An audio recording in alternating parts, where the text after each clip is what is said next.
Mega Noticias Puebla. Una persona muere cada 24 horas en Puebla por algún accidente vial. Esto es superior a la media nacional. Lo que importa de verdad en 30 minutos. Mega Noticias Puebla. De lunes a viernes a las 20:30 horas.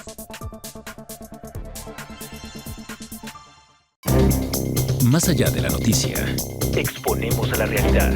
Realidad que desglosamos Para ver el contenido de los acontecimientos. Acontecimientos que te impactan. Interesan, afectan. Somos la voz detrás de los detalles. Para llevar cada suceso A fondo. a fondo.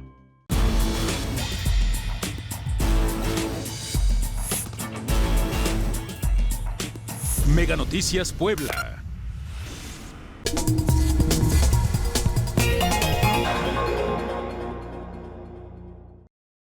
Bienvenidos a un programa más de A Fondo. En esta ocasión la mesa de periodistas y vamos a estar platicando de la elección del próximo 1 de junio, el panorama que se espera, la óptica desde mis compañeros Ricardo Morales, director Primera Plana. Gracias por estar con nosotros, Rich. Primera vez se cumplió y me da muchísimo gusto que nos acompañes.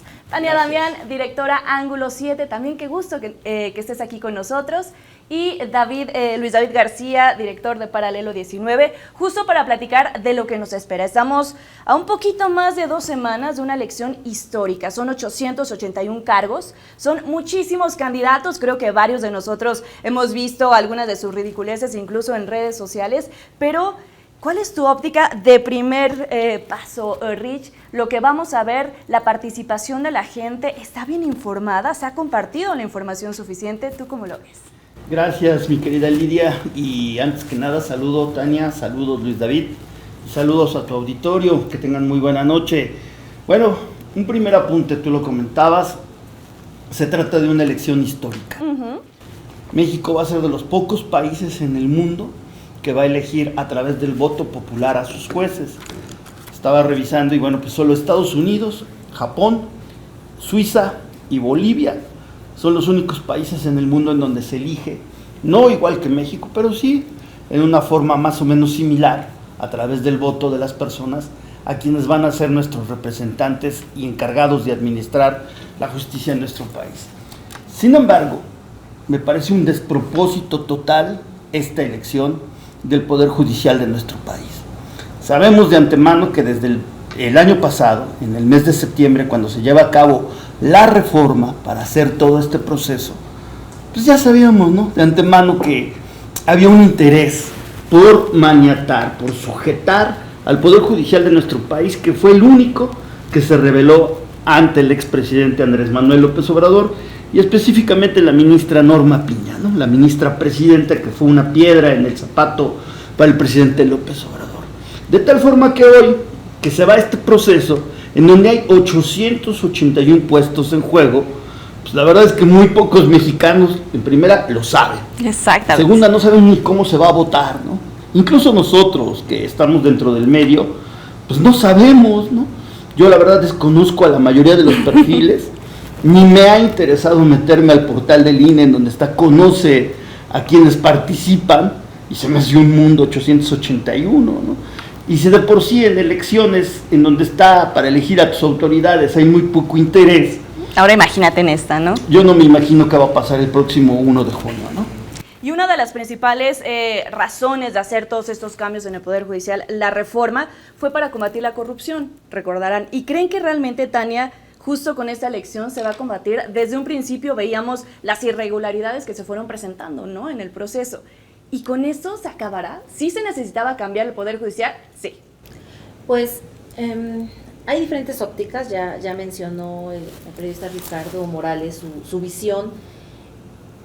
Yo creo que la elección es una oportunidad, es cierto, la gente, hay poca información, son 880 y tantos candidatos. Yo lo que destacaría en este sentido es que por primera vez no ves un gasto excesivo, digamos, en campañas, en donde, pues sí, digamos, afortunadamente o lamentablemente, de acuerdo como se vea, pues los periodistas éramos beneficiados de esas elecciones. Se puede ver afortunadamente porque somos periodistas, desafortunadamente porque pues era mucho dinero para desde la óptica ciudadana.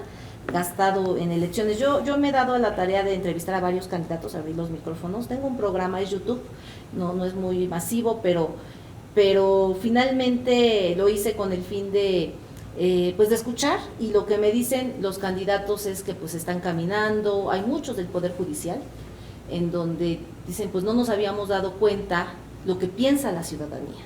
Entonces hay diferentes perspectivas, pero a varios, al menos los del Poder Judicial que yo he entrevistado, que son varios los que están participando, dicen que sí reconocen que había un alejamiento de la justicia. Ahora, si va a combatir o no va a combatir la corrupción, yo creo que va a depender pues a partir del 1 de septiembre que se instalen, cómo empieza a desenvolverse esta, como yo preveo entre 10 y 15% de participación. Sí es bajo, tomando en cuenta que estamos hablando que las elecciones estamos del 50%. No obstante, yo creo que si se logra entre el 10 y 15%, de todos modos es positivo, porque pues la gente pues está haciendo campaña, por así, orgánicamente, a veces por redes. Con lo que tienen, ¿no? Con lo que tiene, no se ve así un tema tan masivo.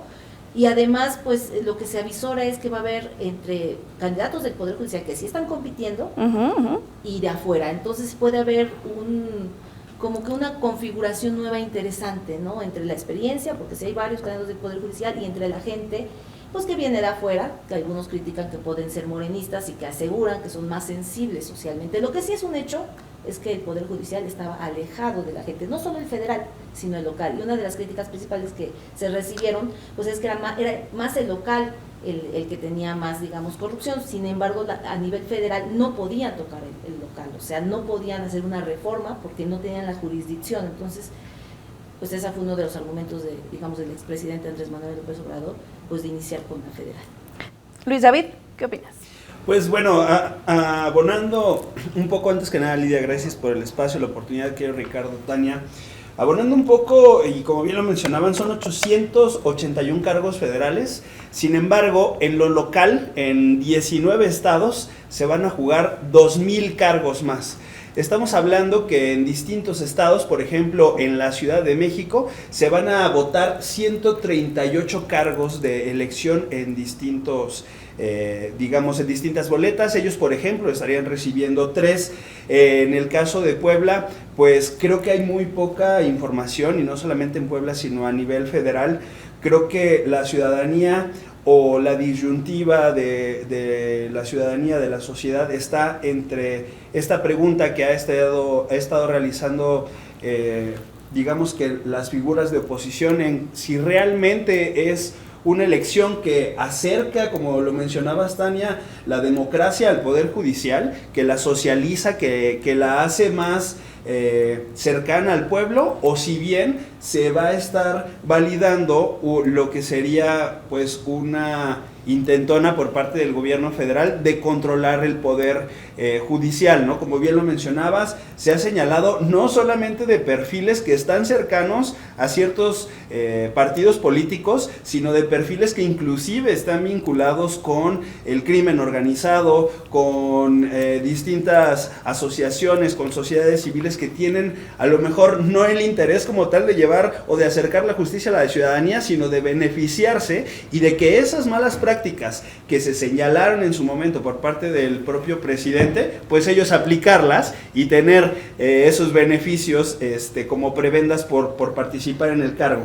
Yo creo que también estamos ante la posibilidad de definir si lo que queremos realmente es a jueces de distrito, a magistrados, a ministros preparados, que tengan el conocimiento, la capacidad, los estudios, o si los queremos populares, ¿no? Que nos estén grabando videos comiéndose un chicharrón, y no lo vivimos aquí en esta elección, pero sí lo vivimos anteriormente, inclusive durante la administración de López Obrador, con quien encabezaba en ese momento, ¿no? Entonces creo que es un tema que se tiene que poner, por supuesto, a discusión. Creo que hizo falta muchísima información en medios de comunicación, porque como bien lo mencionaba, lo cierto es que muchos no entendíamos cómo iba a funcionar. Yo todavía sigo revisando entonces si quiero votar por pongo el nombre o pongo el número. Y depende del color también. Están divididos, en el caso de Puebla se vota norte y sur, entonces creo que hizo falta mucha difusión. También los funcionarios públicos podían hacer llamado al voto, pero los candidatos como tal no podían hacer propuestas, sino una tendencia de lo que iban a solucionar en caso de que lleguen al encargo. Entonces creo que hay mucho por hacer. Creo que si mencionabas hace un momento Estados Unidos, Japón, Suiza, pues yo ubico a esos como países del primer mundo. Pero el tema es cómo se va a aplicar acá en México, ¿no? Y en Puebla sería hasta el 27, o sea, que nos toque localmente sería hasta el 27, pero podemos tener la referencia de estos estados que mencionaban, que ya la van a tener, ¿no? Que son los 2,000 cargos que mencionabas. Entonces, es un parteaguas, literalmente lo que vamos a ver. Vamos a aprender de los errores que se van a cometer, que estoy segura son muchos, empezando por esta falta de información, ¿no? Si tú te acercas, y lo hemos hecho y hemos platicado con la gente de, bueno, ¿sabes qué hace un juez? ¿Sabes qué hace una magistrada? Y la gente desconoce. Y parto de lo que tú mencionabas, ¿no? La falta de participación de la gente. Pero me gustaría cuestionarte lo que decía Tania, ¿no? ¿Podría ser que esta gente sea más cercana a la gente, valga la redundancia, y que haya una mejor confianza, que mejore la confianza en los funcionarios? Voy a partir de una pregunta que tú nos hiciste al inicio. ¿Se necesitaba transformar al Poder Judicial de este país? La respuesta es sí, obvio. Cañón, sí. Obvio, ¿no? Casos vemos muchísimos y todos los conocemos, y creo que hasta incluso hemos vivido en carne propia algunas veces un mal sistema de impartición de justicia en este país. Los presuntos inocentes abusan por todos lados, abundan por todos lados. Creo que de eso se aprovecha hoy, y se aprovecha el presidente López Obrador para vender esa idea. Vamos a transformar al Poder Judicial. Encontró este vacío, claro, nadie lo atendió, claro, y de ahí, ok. ¿No? Luego, Tania dice algo muy cierto. Todos los candidatos dicen, vamos a ser más cercanos. Sí, cierto, a ver, jueces, magistrados, ministros, parecían o parecen todavía reyes del Olimpo, inaccesibles, intocables, difícil de poder acceder. Nunca he visto un juez, un magistrado que salga y atienda a la gente. Ok, o sea, sí había, y de eso se aprovecha hoy el régimen. Ahora, si me preguntas si con esta elección realmente vamos a garantizar imparcialidad e impartición de justicia pronta y expedita, que creo que es lo que pide y reclama el pueblo de México, yo te diría que no. Yo no veo imparcialidad en las personas que van a llegar. Y de antemano lo sabemos que ya se distribuyen planillas de cómo le están diciendo a la gente, principalmente beneficiarios de los programas sociales, cómo ir a votar. Porque volvemos a lo mismo, existe un vacío de información tan grande que no sabes. Pregúntame a mí, a ver, ¿vas a ir a votar? Yo te diría, no sé, ya de entrada. Segunda, el día que esté, si voy, pues no sé la verdad por qué voy a votar. Te podría decir por quién no voy a votar. Por Lenia Batres no votaría para ser integrante de la Suprema Corte de Justicia. No me parece que tenga la preparación ni los méritos suficientes para integrar el órgano más alto de justicia de este país. Y así te diría de otros. Entonces, a mí no me parece que esta reforma vaya a beneficiar, sobre todo por la imparcialidad. Me parece que van a llegar jueces comprometidos con un gobierno y con un partido político, y eso me parece sumamente grave para impartir justicia. Y justo lo veíamos desde el principio, ¿no? Esas irregularidades que ocurrieron desde la selección de los candidatos, los nombres que algunos decían, pero es que yo ni siquiera me inscribí, ¿no? Y de todos modos los metieron. Y recuerdo perfectamente, lo platiqué contigo cuando empezó la reforma en tu programa, de, bueno, que había algo que no estaba bien, ¿no? La falta de transparencia, y le quita realmente por lo que era el Poder Judicial, ¿no? Este instituto que era autónomo, se lo estás quitando, porque literalmente estamos viendo o vimos durante el proceso quién está eligiendo, y realmente quien te elige, quien te invita a la fiesta, pues es quien selecciona la música, ¿no? Exactamente. ¿Qué opinas, Tania? Yo creo que,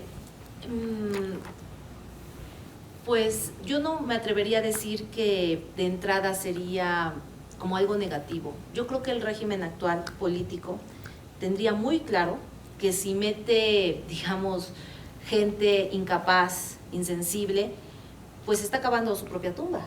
La gente se lo va a cobrar. ¿Y no será lo que quieran? Pues no creo, porque yo creo que Morena, hablando de partidos, que es el partido que está actual, no creo que quiera, o sea, cavar su propia tumba para el 2030, ¿no? Que es cuando termina, pues, digamos, la presidenta Claudia Sheinbaum, que ahora está. O sea, yo creo que sí hay un interés de ayudar a, digamos, a mejorar la justicia, porque si no la gente se lo va a cobrar. O sea, yo parto de dos premisas. La primera es, sí es cierto, falta información, pero pese a todo, creo que la gente que se ha ido informando, sí es cierto que hay ciertas, bueno, decía el periodista Ricardo, planillas, yo veo como muy orgánico, o sea, no veo como una operación, digamos, desde bienestar, así algo muy orquestado, que ya nos hubiéramos enterado como periodistas. Sí hay planillas así, pero como a motu propio, a lo mejor son trabajadores o así, pero yo no veo así algo como que, digamos, porque apenas hablaba con un compañero que trabaja, que es servidor de la Nación, dice, ni debajo del agua, ni, o sea, porque antes, por ejemplo, en revocación de mandato me decía, sí, debajo del agua nos pidieron ayudar en la revocación. Oye, de ¿y ahorita mandato. no será porque no hay tanto recurso? Pues yo sé que desde Bienestar sí hay como un grupo de legisladores, no de Bienestar, más bien como que Bienestar sí es un lado, más bien sé que hay un grupo de legisladores como promoviendo a través de una AC, como algunos candidatos, ¿no? Okay. Pero digamos que sea como algo operado desde Bienestar, desde la Secretaría de Bienestar, desde Ariadna, como que esto es la planilla, no, porque yo creo que ya se hubiera denunciado. Sé que algunos servidores de la Nación a motu propio o trabajadores de diferentes áreas de gobierno, pues están como que, pues estos son como mis candidatos. Eso es lo que yo sé, no sé si en el Estado, la verdad, ahí desconozco si hay algún tipo de operación en específico, con jueces, con magistrados. Lo que yo he visto es que, pues si no mejora la justicia, se lo van a cobrar.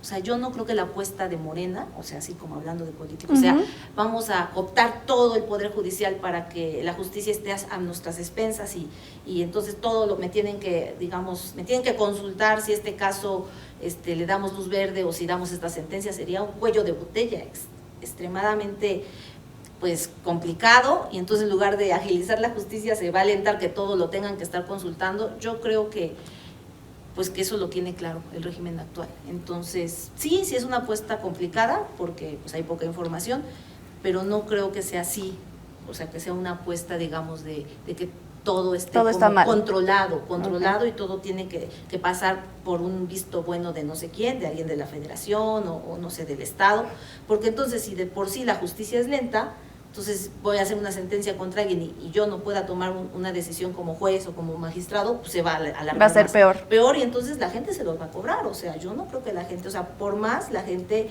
pues yo sé que están los programas sociales y mucha gente dice que pues por eso votan por Morena, pero es un tema delicado.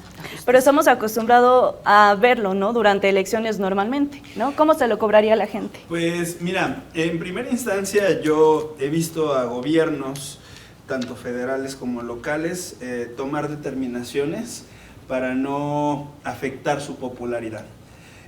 Cambiar cierto evento, cancelar cierta ley, que no pase la reforma con determinado artículo para evitar que se afecte su imagen pública, para evitar no tener una mancha que los señale o que les permita que les señale de alguna forma. Hemos visto actualmente, ahora con las redes sociales, la viralización de momentos críticos de ciertos servidores públicos, legisladores, senadores y un largo etcétera. A mí me preocupa que estos magistrados, estos cargos que van a ser de elección popular, el día de mañana ejerzan una justicia popular, que si toman X o Y determinación que no sea tan, digamos, benéfica para su causa, decidan postergarla o prefieran no meter la mano o viren y cambien el sentido de sus determinaciones. Creo que eso es importante mencionarlo. En segunda instancia, creo que el tema de la operación política, si bien no la conocemos porque pues no es algo que estén pegando en carteles y que traigan una cartulina de si quieres aquí, es una operación intramuros que hemos visto en la operación de elecciones para cargos en el legislativo, en el poder federal o en el administrativo, y que hoy va a estar disponible para el poder judicial, que si bien no es algo, como les digo, que se esté platicando, pues por supuesto que quien tenga un gramo de poder o interés o sepa y conozca, pues va a decir, oye, ¿tú quieres ser candidato o te interesa? Que de casualidad tengo taxis y camiones y combis y poder y dinero como para movilizar lo necesario para que tú ganes la próxima elección. Entonces creo que sí es un ejercicio democrático que está susceptible. No estoy diciendo que vaya a ser así, sin embargo, de manera desafortunada, es algo que ocurre y de lo que todos tenemos conocimiento que sucede de manera recurrente en las elecciones en México. Y finalmente, en este sentido, mencionar que yo creo que la propuesta como tal de la reforma sí incluye temas que pueden llegar a ser significativos, como la reducción de los cargos de 11 a 9 y de los años de servicio de 15 a 12, pero en este caso creo que tendría o hubiese sido una reforma mejor aplicada de manera progresiva, porque la reforma sí necesitaba de adecuaciones, cambios, claro, pero no la improvisación. Exacto. De venir a implementar un ejercicio en las urnas que no está claramente especificado, que no está bien detallado para la ciudadanía, y que vas a quedarte al final con un montón de hojas, no vas a saber cómo hacerlo, o nada más vas a ir a votar, pero a perder tu tiempo porque no tienes la claridad de cómo realizar el sufragio, ¿no? Ricardo, Tania, David, vamos a ir a una muy breve pausa y ya volvemos a fondo.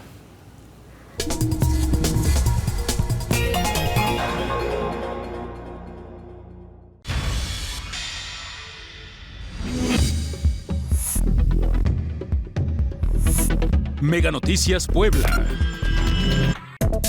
Cada segundo se desperdician 8 litros de agua, lo que representan 28.800 litros cada hora a causa de fugas y tomas clandestinas. Para que te enteres de lo que importa de verdad en 30 minutos. Mega Noticias Puebla, lunes a viernes, 20-30 horas. Más allá de la noticia. Exponemos a la realidad.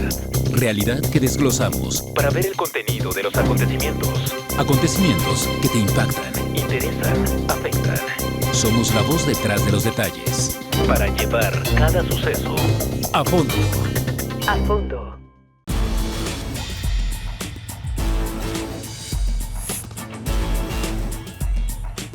Mega Noticias Puebla.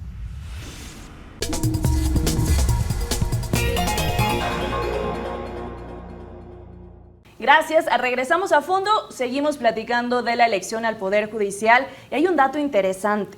178.961 personas se validaron por el INE para ser observadores en esta próxima elección. ¿Desconfianza o hay algo detrás, Rich? Porque ni siquiera la elección pasada, que era para la presidencia, pues tuvo tanta cantidad. Antes que entremos a ese tema, quiero hacer un apunte. Sí, claro. Yo nunca dije que se trate de personas sin preparación. Creo que muchos tienen muy buena preparación. Creo que los filtros que tuvieron que pasar como exámenes de oposición validan un tanto la trayectoria de quienes están acá.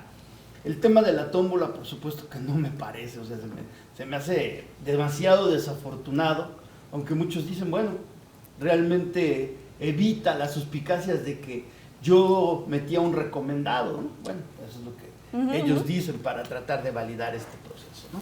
Eso por un lado. Por otro, fíjate que hay un tema muy interesante. Dentro de esta reforma se creó un organismo que incluso está por encima de la Suprema Corte de Justicia de la Nación, que es más importante, que se llama el Tribunal de Disciplina Judicial, que está integrado por va a estar integrado por 5 personas. Este tribunal es la Santa Inquisición. O sea, tú, ministro, no te comportas de acuerdo a lo que yo quiero, entonces te mando tu caso al Tribunal de Disciplina, supuestamente acusado de corrupción.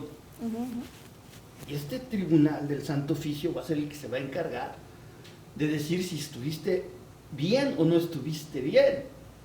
¿Tú crees, alguien en su sano juicio cree que el régimen va a dejar que las 9 magistraturas que van a estar en juego, las del Tribunal Superior de Justicia de la Nación, o de la Suprema Corte de Justicia de la Nación, del Tribunal de Disciplina, que las 5 que van a estar en juego del Tribunal Electoral del Poder Judicial de la Federación y las 15 de las salas regionales que van a estar en juego, las va a dejar así, a que la gente decida?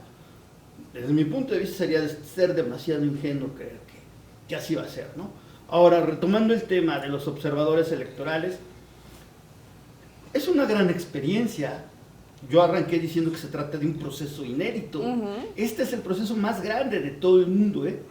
Y por lo tanto imperfecto también, y que se puede corregir, como todo en este mundo es corregible, y creo que finalmente eso tendrá que pasar después con el tiempo, pero de que esto es muy susceptible de poderse encauzar y que hay una representación también de intereses, pues por supuesto que las hay, ¿no?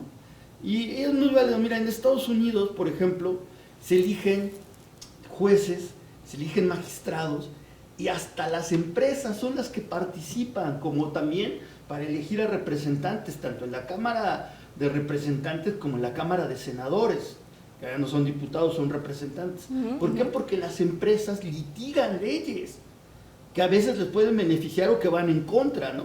Las grandes industrias tabacaleras de los Estados Unidos, por supuesto que van a meter, porque cuando viene una ley de prohibición, ahí entran.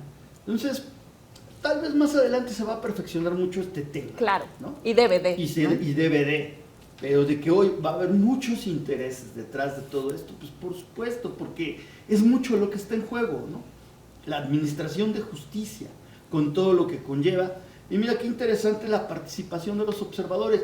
Creo que ellos van a hacer al final de cuentas sus observaciones respecto a este tema, y va a ser muy interesante después escuchar la relatoría de este proceso y analizar los niveles de participación de la gente. Ojalá, como dice Tania, pueda ser del 10 hasta el 15 o más.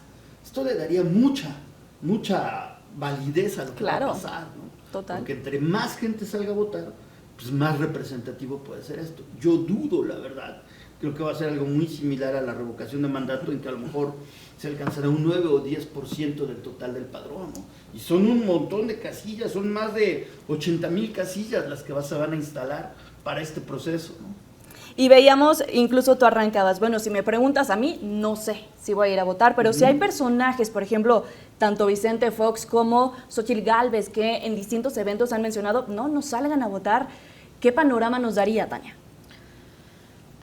Pues yo creo que yo siempre soy muy optimista. Yo Sí, siempre lo noto, creo muy bien. que todo lo que sea para que el ciudadano pueda participar es bienvenido, porque pues yo creo que es un tema inédito, porque precisamente pues la gente se tiene que informar, hasta la votación es difícil, o sea, tienes que leer una lista grande de candidatos, por ejemplo, de la Suprema Corte, creo que son 64 candidatos entre hombres y mujeres, tienes que pues, leer quiénes son y luego anotar 5 numeritos para mujeres y 4 para hombres. Está complicado, pero yo siempre he pensado que los ciudadanos tenemos la capacidad de hacer eso y de lo que nos propongamos. Lógicamente que pues sí falta información, eso es un hecho, pero pues yo celebro la participación, o sea, celebro que haya esa posibilidad y que tampoco se esté habiendo dinero como en muchas elecciones. Sí es cierto que hay gente que le ha metido a redes sociales más dinero, y también hay un tema que a mí me gustaría dejarlo o comentar, porque el INE dijo que aunque ganen va a revisar su elegibilidad, por ejemplo, si son deudores alimentarios. También es interesante lo que comenta Ricardo, lo menciono, porque sí es importante que las instituciones lo hagan de manera adecuada, es decir, que no lo vayan a hacer como que tú no porque no eres de este partido, tú no porque tienes una fuera del afiliación. color del partido, Exactamente, ¿no? Que lo hagan de manera transparente, y que si hay gente, porque es cierto lo que comentan ambos, tanto Luis David como Ricardo, hay una susceptibilidad de operación política, claro que la hay. Pero entiendo que el INE, de acuerdo a lo que señaló, o sea, lo que validó ya el Tribunal Electoral del Poder Judicial, va a revisar la elegibilidad ya o sea, antes de dar la constancia de mayoría o la constancia que vaya a ganar, yo invitaría al INE pues que lo haga de manera adecuada. O sea, no, yo sé que a veces es difícil creerlo porque estamos acostumbrados a un régimen en donde todo es, pues todo se negocia, ¿no? En lo oscurito y que todo, pero yo creo que si este régimen quiere aspirar a avanzar, pues tiene que hacer las cosas bien, porque si no, pues todo sale a la luz, temprano o tarde. Entonces yo creo que los llamados a no votar a mí no me parecen adecuados. O sea, yo creo que debe ser el llamado a que la ciudadanía participe. Oye, y justo esta participación de observadores, son demasiados. Pues a mí me comentaba otro candidato que eso se le hacía raro y me decía que sí son muchísimos y como dice Ricardo, espero que eso ayude a que dé más transparencia, porque si no hay transparencia, pues también se va a saber. Y todo se va a saber, o sea, del gobierno que sea, estatal o federal. Entonces yo creo que quien se atreva, que lo van a hacer en lo oscurito porque así están acostumbrados, pero si lo hacen de manera muy burda, yo creo que también saldría a la luz. Y eso está, porque el INE ya dijo, aunque ganes, si te comprobamos algún delito electoral, yo creo que también tendría que cuidarse un candidato así. Hay que esperar que el INE actúe bien también, ¿no? Que no vayas a hacerlo por consigna. Pero todo sale, o sea, tarde o temprano todo puede salir. Con relación a lo de los observadores, encontré un dato, se registraron 34,000 observadores para las pasadas elecciones presidenciales. En este caso van 316,000 registrados, de los cuales 88,000 han sido validados y 58,000 rechazados por presuntos vínculos con partidos políticos y algunos otros temas relacionados con delincuencia y cosas por el estilo. Yo creo sin duda que estamos ante un hito, un hecho histórico, sin embargo se requiere o representa muchos desafíos porque considero que aún hay cosas por atender por parte del INE en la claridad de cómo se va a ejecutar la campaña. Por ejemplo, desde 1990 no se tomaba la determinación de que el conteo de los votos no se realizara de manera inmediata en las urnas. Ese es un superpunto. ¿Por qué no se va a llevar a cabo el conteo de los votos en las casillas, como se hace tradicionalmente en las elecciones, en donde están en juego puestos de elección popular? ¿Por qué no se va a realizar ahí? Es un tema, por supuesto, que se tiene que aclarar. Ahora se va a realizar en las juntas distritales. Debe de haber un acompañamiento, ¿no? O sea, en la operación política se le paga a los representantes de casillas que pertenecen, no se les paga, cooperan, participan de voluntad propia, ellos se suman porque creen en el partido que representan para tener las actas, ¿no? En este caso no va a ser posible. Entonces, en los traslados, la seguridad de los paquetes electorales y un largo etcétera, pone en duda ciertos temas. Ahora, anómalo por completo, ¿no? Quisiera comentar un tema sobre lo que mencionaba de las campañas y los gastos. Se les da 220,000 pesos de topes de campaña, pero no importa a qué cargo vas.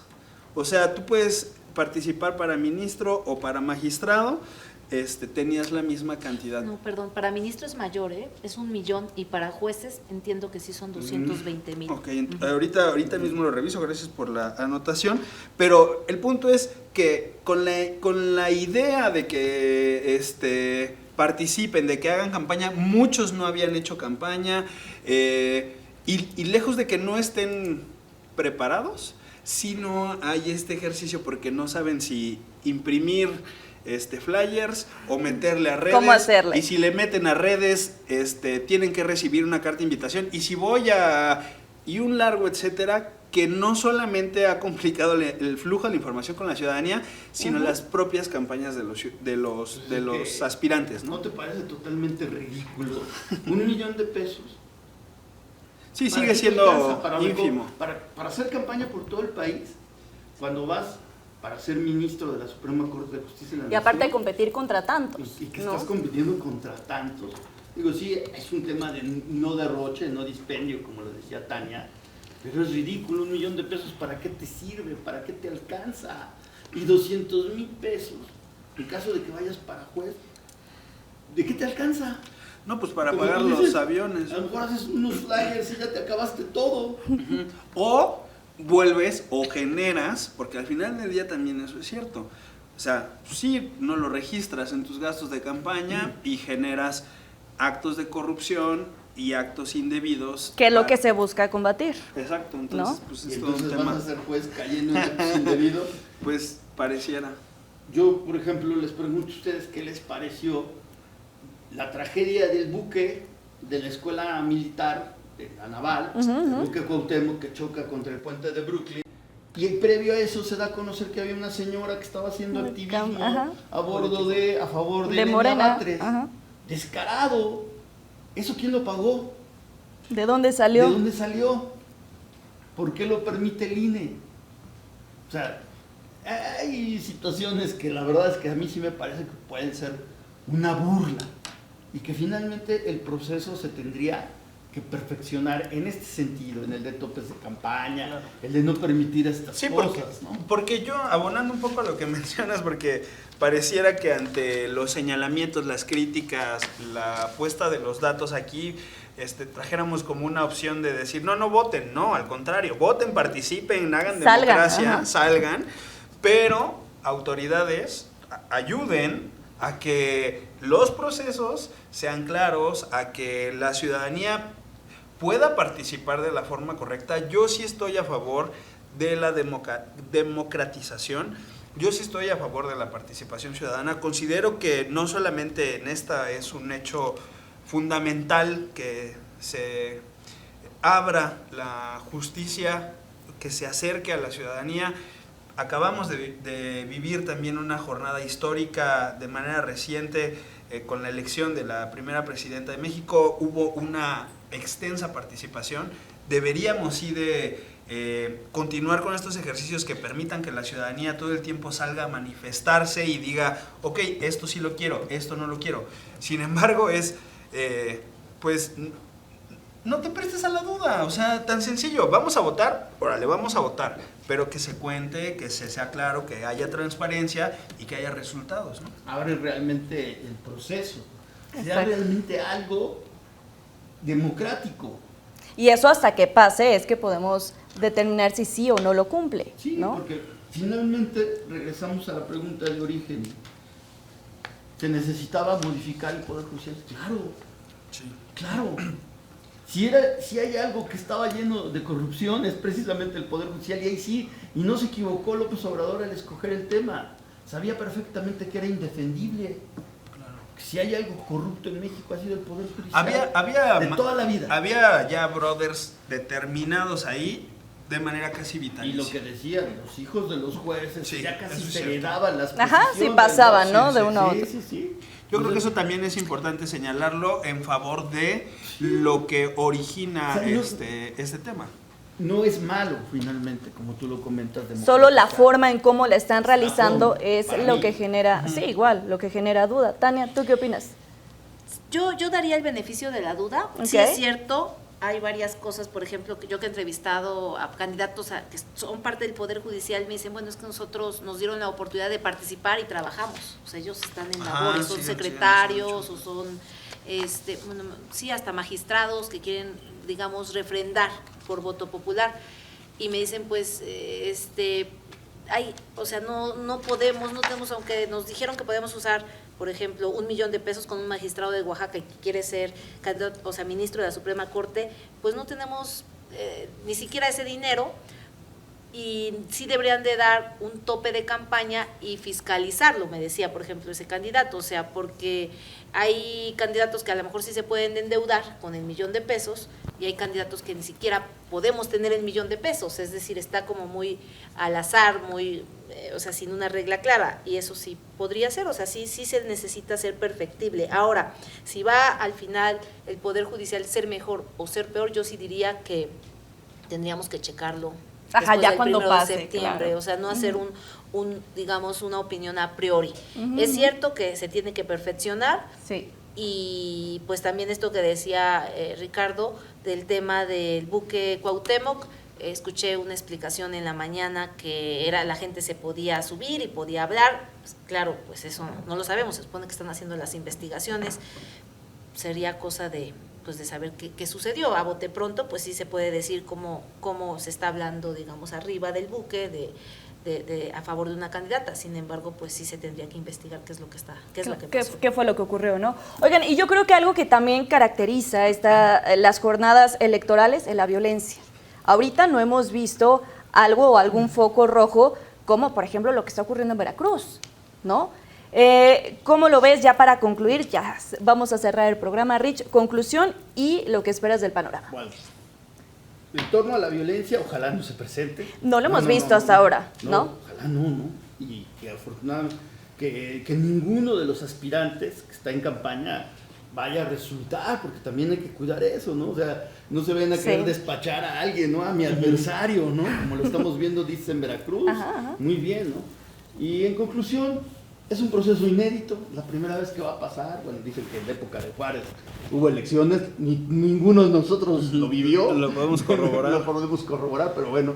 Entonces, es un buen proceso, sin lugar a dudas. Y esperemos que garantice ese anhelo de justicia que siempre hemos querido los mexicanos. Justicia pronta y expedita. Justo. Yo creo que eso es lo principal, ¿no? Lo fundamental. Como dice Tania, vamos a darle el optimismo que tiene el beneficio de la duda y que vengan buenos jueces, ¿no? Que ayuden a México en este tema y en el terrible rezago de administración de justicia. Tania. Pues respecto a violencia, yo creo que sí las autoridades de cada estado, federales. Yo solo escuché de un caso de una candidata que se llama Esme García, si no recuerdo, que decían, vive por Totimehuacán, y decían que había habido una persecución en un Oxxo y se metieron a su casa. No obstante, yo creo que sí deben las autoridades estatales, federales, el día de la elección, pues estar muy al pendiente. Es más, debería de pues abrir la posibilidad, la Secretaría de Gobernación Federal, de que si hay candidatos que se sienten en riesgo, pidan algún tipo de protección. Ahí lo puede hacer la Federación en conjunto con los estados, por ejemplo. Hasta ahorita creo que es el único caso en Puebla, y creo que en Tlaxcala dicen que también hubo un caso de violencia. Pero son muy pocos, ¿no? Comparado a lo que vivimos antes. Eso es lo que yo digo. Y en conclusión, pues sí, darle el beneficio de la duda. Vamos a ver cómo se configura el nuevo Poder Judicial. Yo creo que va a haber una configuración interesante, va a haber gente que se queda, gente que se queda porque está compitiendo, gente que se queda porque pues ya es sindicalizada, y pues la gente que llega tiene que ser muy sensible, muy hábil, pues para ser un juzgadores más cercanos a la gente. Más coincido. Bueno, a mí me gustaría concluir con el tema de un llamado, porque creo que se tiene que regular, se tiene que mejorar, y que ojalá que todas estas áreas de oportunidad que hemos señalado con referencia a las dudas que hubo en los procesos de selección, a los procesos de selección que hubo por parte del Poder Judicial, por parte del Poder Legislativo, por parte del Poder Ejecutivo, se clarifiquen cómo fue, que cada una de las dudas que pueda llegar a tener la ciudadanía sobre este tema pueda quedar claro, y no que sea una posibilidad para saber ya cómo operarlo o cómo aprovechar estos vacíos para seguir haciéndolo mal. Creo que este es un primer ejercicio. Veremos ya en un futuro próximo, 2027, cuando se tenga que realizar de nueva cuenta de manera local esta elección en algunos otros estados, si de verdad hubo esa intención o hay esta intención de continuar con la democracia y de acercar la justicia a la ciudadanía, o si solamente va a ser un modelo para también tener el control de un poder más y de que la división de poderes pues prácticamente sea inexistente en este país. Creo que es importante también poner sobre la mesa qué es lo que va a suceder, porque en algunos casos se puede llegar a empalmar con las elecciones políticas. Justo. Entonces, creo que hay mucho por hacer, hay mucho por ver, el beneficio de la duda, pero como ciudadano como persona que sí pretende participar, aunque no lo tenga 100% claro. Pero lo vas a estudiar, sí, muy bien. Sí es como, oigan, sí confío en ustedes, pero pues también díganme qué onda, ¿no? Perfecto, les agradezco muchísimo a los tres. Ricardo Morales, Tania Damián, Luis David García, gracias. Espero que justo cuando pase todo, ¿no?, podamos platicar de nuevo y ver cómo van saliendo las cosas. Gracias. Gracias a ti. Gracias, Lidia. Muchísimas gracias, no se despeguen, vamos a continuar con una entrevista que realizamos sobre la inversión migrante. Aquí los detalles.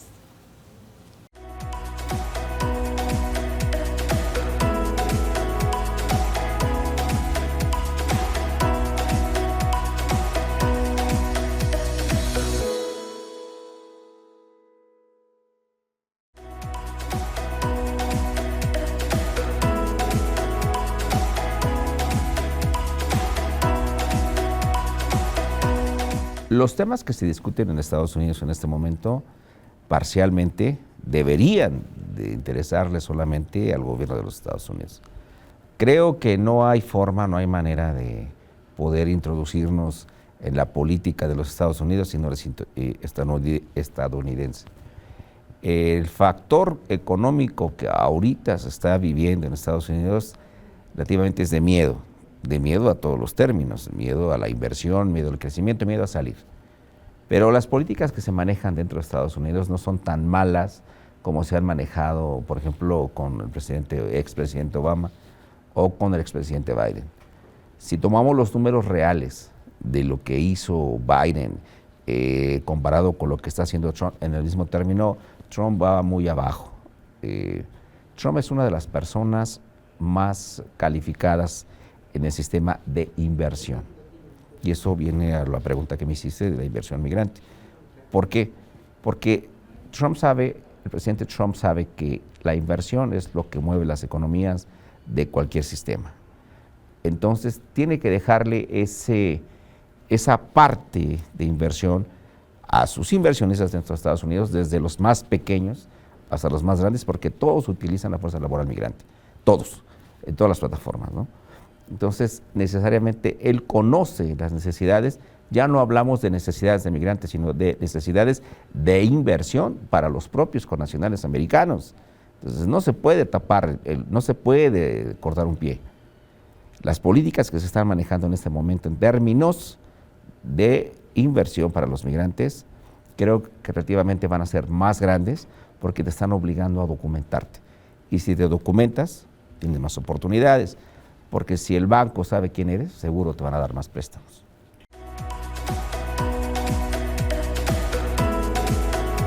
Bueno, en realidad no hay afectaciones, es un poder todavía mucho más, ya que el inmigrante cuando tiene miedo, cuando sabe que puede ser deportado, ¿qué hace? Empieza a mandar más dinero para poder de alguna forma cuando regrese tener una posición económica diferente. Yo creo que aquí el actuar es enseñar a la población que recibe esas remesas, enseñarlas a invertir. Tenemos una palabra muy sabia que el gobernador Armenta dijo aquí en Puebla acerca de la inversión. Anteriormente, antes de que llegara el gobernador Armenta, le llamabas remesas. El gobernador utilizó un cambio nuevo y ahora le llama inversión. Entonces, las remesas ahora como inversión son más prósperas porque crecen. Definitivamente, si tú inviertes, tienes una población con menos problemas y con más condiciones de vida hacia el progreso. Entonces, si tú preguntas si en estos momentos nos afecta, yo te digo no, nos beneficia.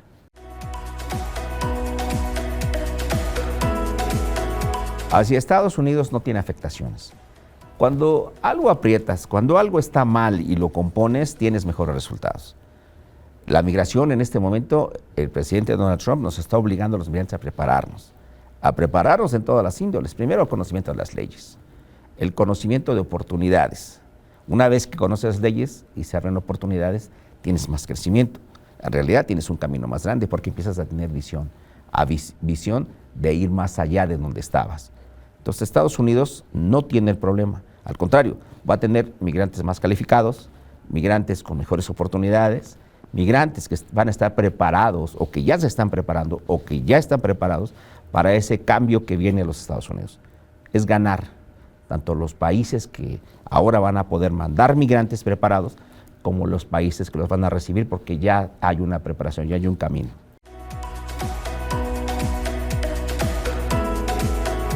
Bueno, es que en verdad no se ha dado un cambio. Tuvimos un año de política del presidente Donald Trump, donde todo el año, toda su política, toda su campaña política se la pasó diciendo lo que iba a hacer. Entonces, todos aquellos migrantes que quisieron cambiar, que se prepararon durante toda esa campaña política y donde todo ese proceso, en este momento están en una situación mejor de la que estaban porque sabían que venía un cambio. Ahora, los migrantes que quieren migrar a los Estados Unidos, pues debe de haber una pauta, por eso se llama el nuevo orden mundial. El nuevo orden mundial nos lleva a todos a cambiar y a prepararnos, porque existe ya una nueva forma de migrar. Hay que recordar que lo más importante del mensaje del presidente Donald Trump es que él no está en contra de la migración. Lo que él quiere es una migración ordenada, una migración calificada. Y para eso pues hay que prepararse.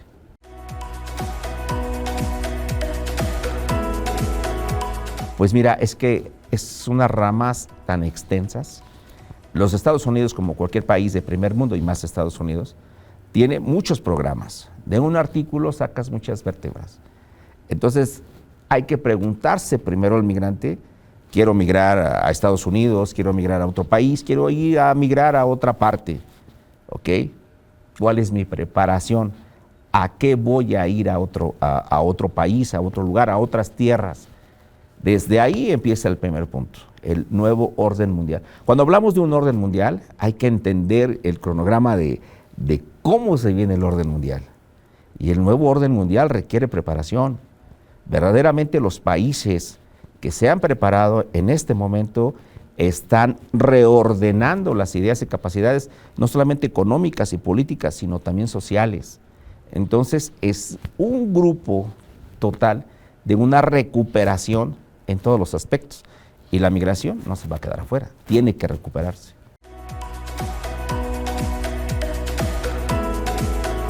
Yo creo que ningún país prepara a su gente para migrar. Todos los países, todos los gobernantes abren programas, abren nuevas oportunidades para que su gente se quede.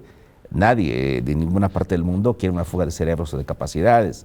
Yo creo que ningún país, que ningún ciudadano, que nadie en este planeta está listo para migrar. Creo que la posibilidad o nace la oportunidad de migrar es por las necesidades que se tienen y que se tienen de momento o se tienen día a día. Pero no creo que haya una preparación y vamos a preparar a este grupo de personas para que migren. Eso no existe.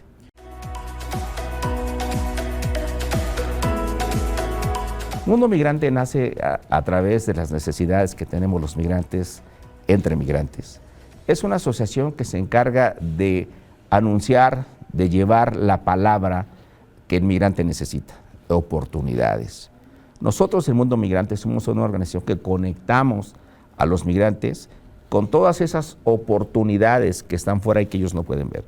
Nosotros como migrantes damos la oportunidad a que los migrantes vean a través de las experiencias de otros migrantes y puedan aprender, porque otros migrantes ya son una escuela, ya fueron una institución porque ya lo hicieron. Nosotros comunicamos esa experiencia hacia esos migrantes que no la tienen o que no saben cómo empezar o que no saben cómo hacerlo, pero ahí están ya esas oportunidades que se vivieron a través de otro migrante.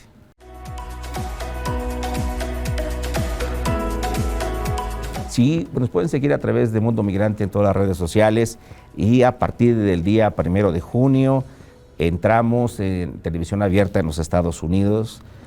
Vamos a estar en Chicago, en Los Ángeles, en Nueva York, a través de televisión abierta a las 7:30 de la mañana.